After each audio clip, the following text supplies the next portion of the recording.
Oh boy. I don't know which way to go. I got left, and I couldn't keep up. The bike just didn't want to go. I'm gonna go ask that guy up there. Did a group of bikes just come through here? Going that way? Thank you. Can I be perfectly honest with you guys for a second? I don't actually like scramblers. Like a lot of people, I actually dig the looks of the bikes, but when I start riding them, they sort of fall apart. On the street, they're kind of hampered by some choices made for off-road riding, stuff like a bigger front tire, which makes them slower to handle. And in the dirt, they're hopelessly compromised by being essentially just a heavy street bike. Generally, the whole segment, regardless of whether it's Ducati, Triumph, Royal Enfield, or whoever, they tend to just kind of be a form over function motorcycle, and that's fine, just so long as we can admit it. There is one thing they get very right though. They are super comfortable motorcycles. So when I was down in LA filming my SR7 video and we did the street ride day, I was given the choice of hopping on my Sportster to ride all the way through the LA canyons and some traffic, or I could spend all day on a Bear 650 from Royal Enfield. I chose to ride the Royal Enfield because it was going to be way more comfortable for slabbing it on the highway to and from the Torrance headquarters, all the way up to the Malibu Twisties, and it has the benefit of a 6th gear, which the Sportsters, they never had that luxury. I also got the side benefit of having a Royal Enfield for review on the channel, which doesn't happen all that often. For context, the Bear 650 has a 648cc parallel twin that's air and oil cooled, makes 47 horsepower and 42 foot-pounds of torque, while weighing in at 476 pounds. I would argue that the Bear 650's closest competitor is actually the Triumph Scrambler 900. It's got a 900cc liquid-cooled parallel twin that makes 64 horsepower and 59 foot-pounds of torque, while weighing in at its fat. I don't remember. What does it weigh? It's gonna be heavier. What do you weigh, you big fat son of a... Just over 500 pounds. The thing is, the Royal Enfield only costs $6,049 to the $11,495 that the Triumph costs. So the question becomes, can the Royal Enfield hang in a class that's all about the snobby, flannel shirt wearing scrambler bro? Or maybe it's just a motorcycle that can set aside all the pretense and just be a good bike. So let's hit the road and find out. There are some days that I marvel at my own stupidity, and today is one of them because I completely forgot that Triumph has their own Scrambler 400 XC, which costs $68.95, so basically the same price as the Royal Enfield. It's making a little bit less power at only about 40 horsepower and 28 foot-pounds of torque, but it is lighter at 410 pounds. That's down to the fact that it's a single cylinder. And because it's a single, I still kind of think that the Royal Enfield is aimed more at something like the Scrambler 900. So let me know your thoughts down below. And I actually do think that kind of says a lot about the Royal Enfield. Anyway, diversion aside, people who were screaming about the Triumph XC in the comments, I see you. And yeah, let's get back to it. Now, I've been riding this thing through the twisties here, and suffice it to say, I've been asking this Bear here to do stuff it was not really designed to do. I've been riding it a lot like I ride my Harley on a racetrack, and that's basically just full throttle 100% of the time. There's a group ahead of me because I'm actually out here with Alpine Stars, testing out this SuperTech R7 here. And they got down the road while I was setting my cameras up, so now I gotta catch them, and that's the fun part. But the thing is, the bike actually handles pretty good. I'm impressed by what it's able to just do right out of the box. I haven't adjusted anything, not that there's a ton to adjust, but it works really, really well. And I think a big part of that actually comes down to the Scorpions that are on here, the STRs. I'm not a huge fan of this tire for like proper twisty stuff, but as a scrambler tire, it's really good. It's capable of doing a lot of stuff. It doesn't do anything particularly well. It works well enough and gives me enough confidence to go down the road with, you know, a good bit of pace. I was also kind of expecting because it's, you know, it's a little down on power. I was expecting to have to like wait and really work the gearbox, but no, it actually has a great amount of torque. So you end up, if you're trying to ride this quickly, like properly quickly, you end up asking it to work a little bit harder than it was probably designed to do. And one thing I'm noticing too, the bike does a weird thing where the more I spin it up, weirdly the less feedback I get in the bars. So because I have this big camera rig in front of me, I can't really tell. I don't know, man. I actually totally dig this amount of power. I really like the motor that's in here. It's not the quickest thing in the whole wide world, but it delivers enough power to have fun with. I was also kind of expecting to be let down by the front brake, because generally that's been a weak spot I've experienced on a lot of Royal Enfields. But no, the front brake is actually surprisingly solid here. Good feedback through the lever, good pressure. I know exactly what's happening. High marks. I will say though, the suspension, so soft and so squishy. I am not confident really when I'm going around a corner, especially on some of these bumpier roads. I'm not really confident that the bike's not going to get jostled out of the way. Now, admittedly, bigger guy, so take that for what you will. But the seat is wide and comfy. The pegs are in a great spot. That said, bike's not perfect, so let's pull it over and let's have a conversation about some of the stuff that I'm not exactly in love with. And I'm gonna wait for the rest of the group to catch up because I got left. Now I need to jump in real quick to bring you a word from today's sponsor, Quad Lock. They have been one of the longest going channel sponsors here because they make the best phone mounts for your motorcycle, period. Whether you're riding a scrambler, a super sport, or a cruiser, they're gonna have a mount that fits exactly your style of riding. Not to mention they have a ton of accessories, including their mag wallet, which I carry with me everywhere I go. And now they actually have a backpack that they just brought out in collaboration with Fuel. Now, I know it's pronounced Thule, but when I heard that, I rebuked that pronunciation and said that will not be in my life, so it's Fuel. Technically, this thing is designed to be a bicycle backpack, but the beauty of that is it's cheaper than motorcycle gear,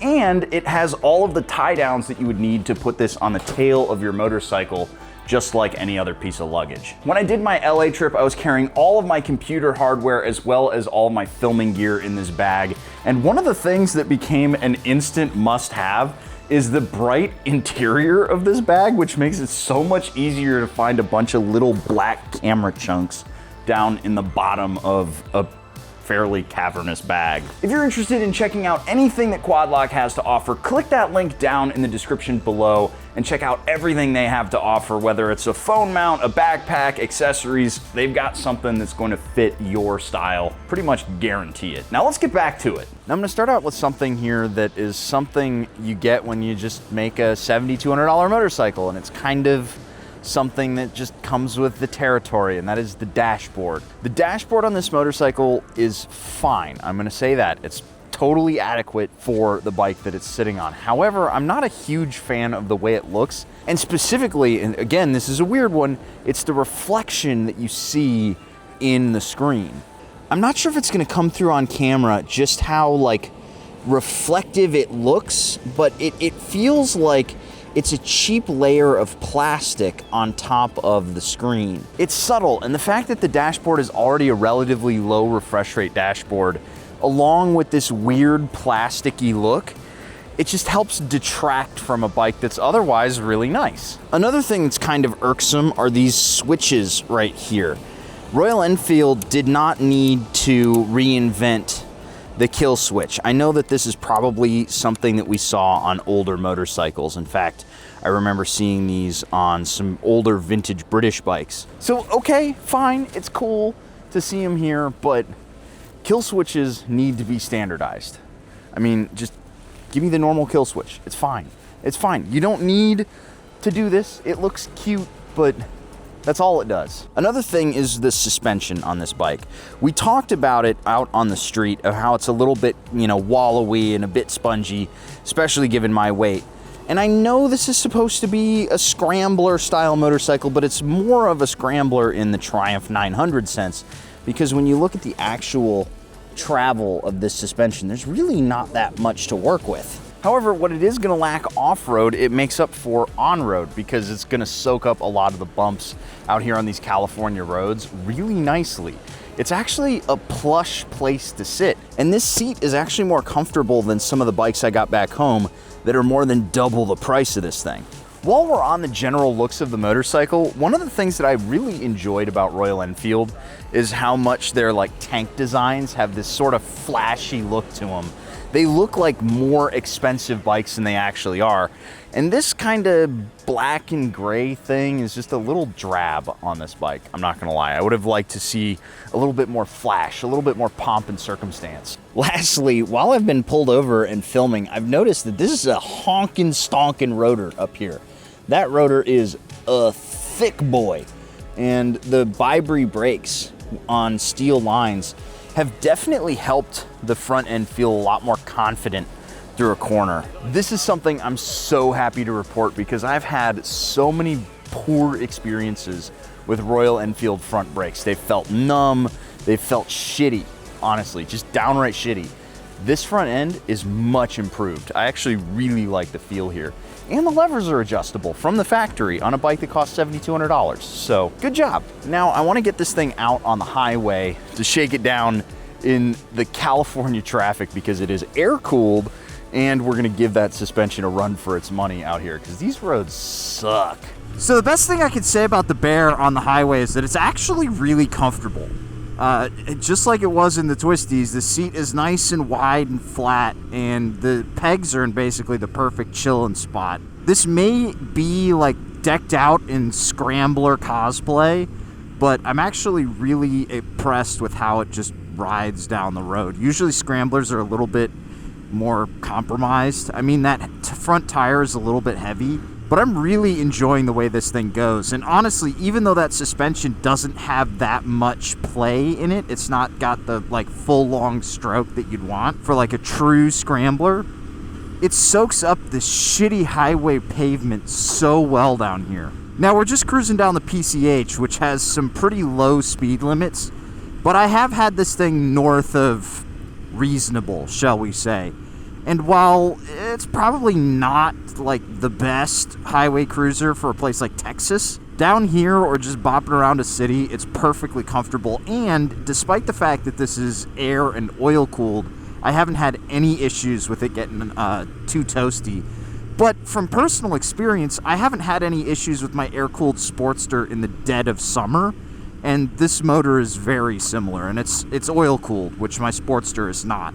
So I wouldn't worry at all about overheating issues, unless you're literally just sitting at an Arizona red light for I don't know, 45 minutes. The motor does have a nice amount of grunt though, for just getting up and going, getting around cars. It's not got a ton of top end, but again, there's this weird thing going on where it feels like the more you rev it out, almost the smoother it feels.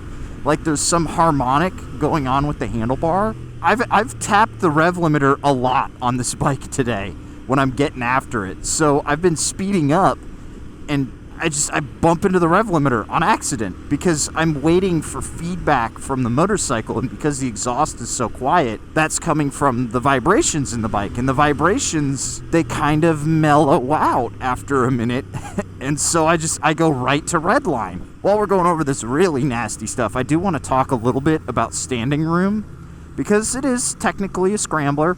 If I'm in the attack position right here, it's comfy. Right? If I'm in a proper scrambler attack position. But if I want to stand up on it, I'm a little compromised. I definitely need taller bars, but I'm 6'3", so if you're shorter than me, you're not going to have that issue. But it controls really well from a standing position, and the tank is nice. If you put some tank grips on here, you'd be able to grab this thing with your knees, no problem. And the motor's actually playful enough and has enough just grunt that when I go over speed bumps, I just blip the throttle and load the suspension, weight, de-weight, and just pop the front end up and do these little wheelies. It's really playful, man. I've really enjoyed riding this thing around.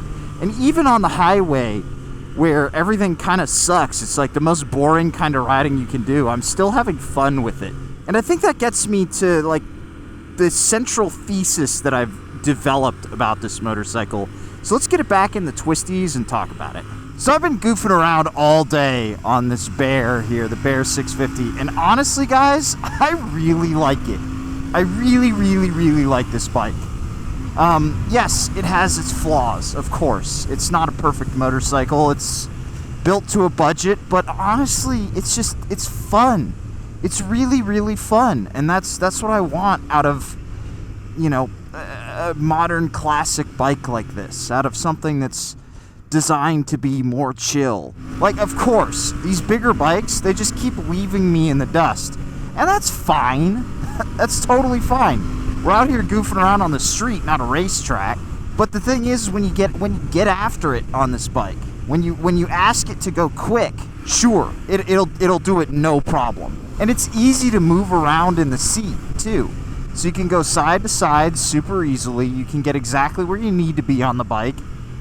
I don't know. It's just nice. It's really nice. And I think there's something super pure about a bike like this. A bike that's just designed to be fun and easygoing. And whenever I hear a CEO of a company like Indian Motorcycles be like, we don't need a beginner bike. We don't need a bike that's, you know, A2 compliant or sub $6,000. I hear that and I'm like, are you sure? Are you sure you want to go that route? Because these bikes are awesome. And these are the kind of motorcycles that get people into the sport. The kind of bikes that not only can a beginner have an amazing time on and actually learn how to ride with, but somebody who's been on bikes for a long time can hop on and have a really fun time too. It's really kind of a cop-out when you say that, a bike's for everybody. But I do genuinely believe that Royal Enfield with these 650s have kind of made bikes for everybody. Could the dashboard be nicer? Yeah. Could some of the touch points be nicer? Sure. But I don't know. For the price, it's really hard to beat it, man. I do wish it had a pipe on it, though. If it had a pipe on it, it'd be perfect. I really appreciate that they put the ABS button right here on the right grip so that I can toggle the rear wheel ABS if I wanted to get out there and, you know, go ride a gravel road or something. Like, sure, it's got this scrambler styling, but it's a really great street bike. But it's good to see that nice touch. I think Royal Enfield crushed it with this bike. Now I really want to get out and ride one of the Triumph beginner bikes and see how that shakes down. I think that there's going to be a lot of head-to-head between those two bikes, or certainly the Royal Enfield 650s and that line from Triumph. Let me know all your thoughts down in the comments below. And I'll catch you guys in the next one. See you later.